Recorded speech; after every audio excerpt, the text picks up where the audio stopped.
Okay, so here he is in packaging. I love the packaging for this. I like how you have this open clamshell where you can see all of his accessories.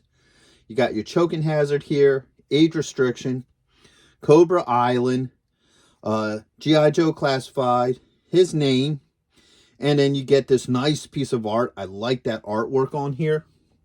Spin it around this way. You get his stats, what number he is. All right. Spinning around this way, you get the Cobra Island artwork here. Cobra Island, you got your legal underneath of it. Spinning around this way. Once again, you got this beautiful art. And now this is a continuation art. So if you spin it this way, you can see that both of these go together and it's one picture. And it's a really nice art. I love this art.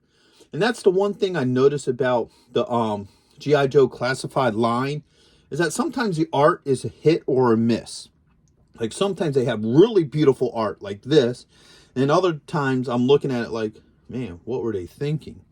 So I really like this. I think that looks nice. I love the detail to it. And then you spin it to the top, you have what number figure he is, the Joe star, and then underneath you have your legal. So let's open him up and see what he's about. So here we have the barbecue figure, and I love how this figure looks. He looks really cool. He definitely captures the look of the original barbecue figure. He just has like a real nice presence to him. You know, he's really cool looking. I love this figure. Let's give him the rotation. I love how they add the colors to him. Like, you know, he has like the normal bright orange, then he has this darker orange for his elbow pads, knee pads, and, you know, even his vest here. All right. Now, he does have the standard points of articulation like the rest of the classified figures. So, his head's on a ball joint. He has a shoulder joint, a bicep swivel, an elbow, a wrist joint. Now, he also has a joint at the ribs, which doesn't get much movement because of his vest, and a joint at the belt. All right. He also has a thigh joint, a knee joint, and an ankle joint. Plus, he has a swivel at the top of the boot. So overall, he has some really nice points of articulation. I really like this figure. So let's see what all he comes with. First off, he comes with his fire gear. So this is the backpack part. And as you notice, they got really cool with the details. So you look at that and you can see the different types of fires that this can put out. For any of you who aren't really aware, most of your fire extinguishers and what have you shows what type of fire the equipment can put out, whether it be chemical fire, you know, standard burn paper fire, and so forth, oil fires and what have you. So I like that they put this on here. So it kind of shows what kind of fire retardant he actually uses in this, which is really neat. All right. There's the hose that goes with it. And the hose just plugs in. Just like this. All right. And then you have the actual gun for it. All right. And that too just plugs in right here. There we go. All right. And what happens is this just plugs in right into his back here. No issues. All right. And now let's see how well this fits into his hand. All right. Oops.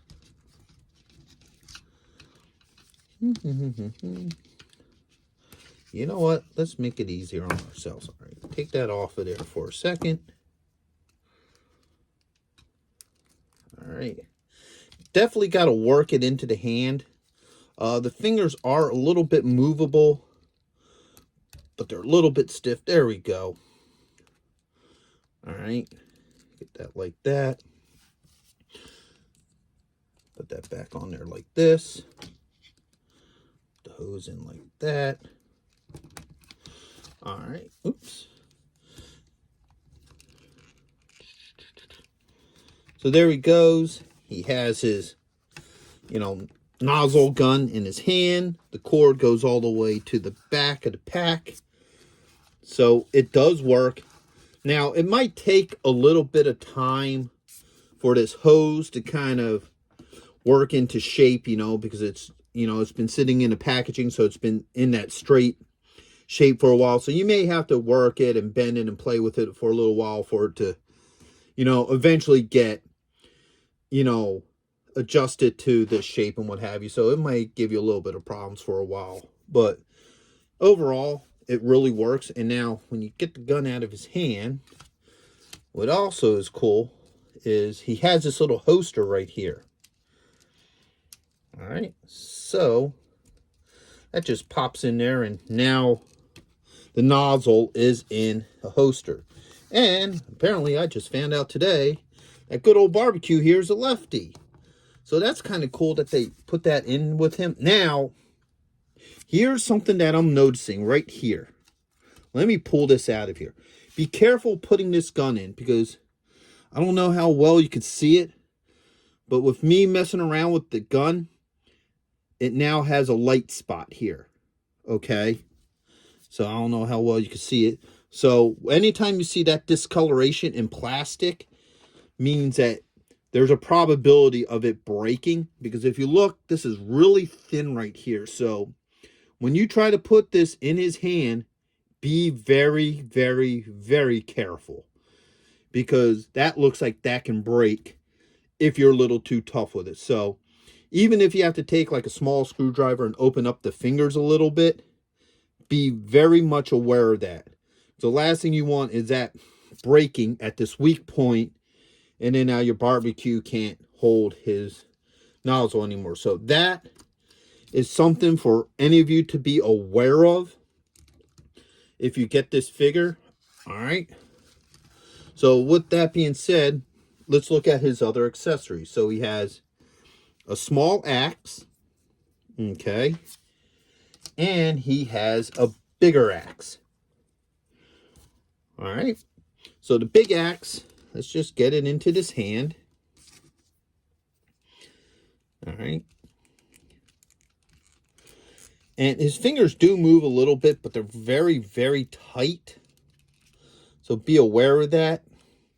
So I am opening up the fingers just a little bit for this to fit in there. Okay, there we go.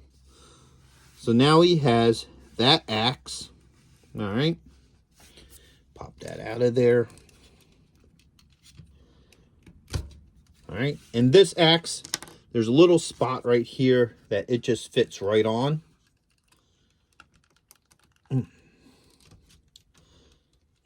Clips in there. Oops. Just like that. There we go. All right. So that clips in there. So now that axe can sit on his back there. And now this one's going to probably be a problem, because as we've been noticing with everything else, it's a little bit of a pain to get his fingers around some of this. And now this one has a finger guard. So what I'm going to try to do is work it around the thumb first. All right. And then around the finger. So that actually went in easier than I thought it would. But it did go in. It does fit in there. All right. Now let's get this out, because this also has a place right here. So that axe just fits nicely right there. So overall, he's a really good figure. I like how he looks. He has a really good profile. He is one of the figures that also has a spot for everything. I was loving that they do that with these classified figures, that the majority of these figures have spots for all their weapons to just, or equipment in this case, to sit where you need it to sit. One of the things I also liked about the G.I. Joe figures, and he's an example of it, was that your G.I. Joe figures weren't always combatants. Like, they weren't always militaries, you know, well, they're all military in some sense, but they weren't all fighters. Like, he's a prime example of that. And the factor that he comes with no weapons. Yes, he comes with two axes, but they're meant to break down doors and stuff. He's a firefighter, you know, so he has his fire retardant on his back with the gun. He has his axes to break into rooms to save people. So he was never really meant to be a combat fighter. He was a rescuer. And that was one of the cool things about the Joe line, was that not all of them were fighters. Some of them had other roles. You had your medics, you had, you know, your firefighters and so forth. So that was always something that I loved about G.I. Joe, was that they weren't just all the fighters. You know, they had the other types of, you know, military and firefighters and police services, medical and so forth, that were mixed into the line. So overall, I love this figure. He's a really cool looking figure. The only piece of caution I would have for anybody who gets him is the nozzle gun, because as you saw, that plastic is really thin right where the trigger meets the handle and can be prone to breaking. So with all that said, I hope you did like this video. If you did, go ahead and hit that thumbs up. And if you haven't subscribed, hit that subscribe button. It's a small click for you, but it would really help this channel grow. So just remember, also leave a comment. I'm always happy to hear from you folks. So until the next video, late. Hey, are you going to be in the Philadelphia area between September 9th and 10th? If so, check out RetroCon. It's affordable. They have lots of great vendors. There's going to be cosplay competitions, celebrities, and much, much more. So go ahead and check out the link in the description. And also, Samuel J. Jones is going to be there, better known as Flash Gordon. So check it out. Greg Evigan will be there, best known for BJ and the Bear, My Two Dads, and Tech Wars. And check this out, the rare Hasbro Proton Pack as a raffle prize. Now, you can't beat that.